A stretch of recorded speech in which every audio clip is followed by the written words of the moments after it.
Welcome to my Shubhraj channel. কম বেশি আমরা সবাই পিৎজা খাই। আমিও হোম ডেলিভারি করে পিৎজা খেলাম। তা ভাবলাম বোর্ডটাকে ফেলে না দিয়ে সেটাকে কাজে লাগানো যাক। তো তাই সেটাকে দিয়ে আমি একটা ব্যাগ বানিয়ে নিলাম। দেখো 2 টুকরো করে কেটে দিয়েছি। তারপরে আমি একটা বাটির সাহায্যে এটাকে রাউন্ডভাবে দাগ দিয়ে সেটাকে কেটে নেব আমি।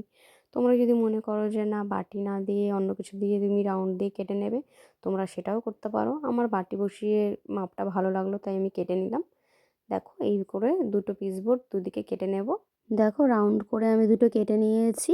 এবারে আমি যে বসার আসনগুলো আছে সুতির যে চটের বস্তাগুলো সেগুলোতে বসিয়ে আবার পেন্সিল দিয়ে সার্কুলাইজ করে গোল করে কাটিং করে তারপরে আবার সেই দুটোকে কেটে নেব। দেখো আমি কেটে নিয়েছি। এবারে এই লেগিংস প্যান্টটা নেব, নিয়ে এটাকে কাটবো লম্বালম্বি করে 3টে ভাগ করব। দেখো 3টে ভাগ করলে এরকম গুটে যাবে। এবার আমি বিনি করে নিলাম, ব্যাগের যে বেল্ট ছিল সেটাকে তৈরি করে নিলাম।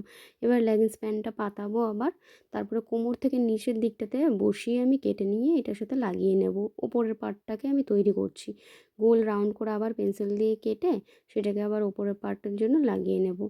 তোমরা ফেব্রিক দিয়েও লাগাতে পারো বা আমি তো ফেব্রিক দিয়ে লাগিয়েছি। এবারে চেনটা অ্যাটাচ করে নেব।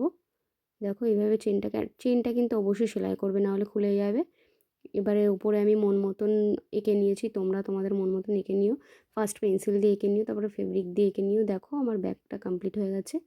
বাড়িতে আমার একটা সাদা গেঞ্জি ছিল, ভালো লাগতো না, সেটার উপরেও আমি কাজ করে নিয়েছি। ফার্স্টে পেন্সিল দিয়ে এঁকে নিয়েছি, তারপর ফেব্রিক দিয়ে এঁকে নিলাম। আমার বাড়িতে একটা পুরনো মানে অনেক দিন আগের একটা ওয়ান পিস ছিল, সেটা আমার হতো না, তো সেটা কেটে আমি স্কার্ট বানিয়ে নিয়েছি। আমার লুক কমপ্লিট। তোমরাও বাড়িতে বানিও, জানিও কেমন লাগলো।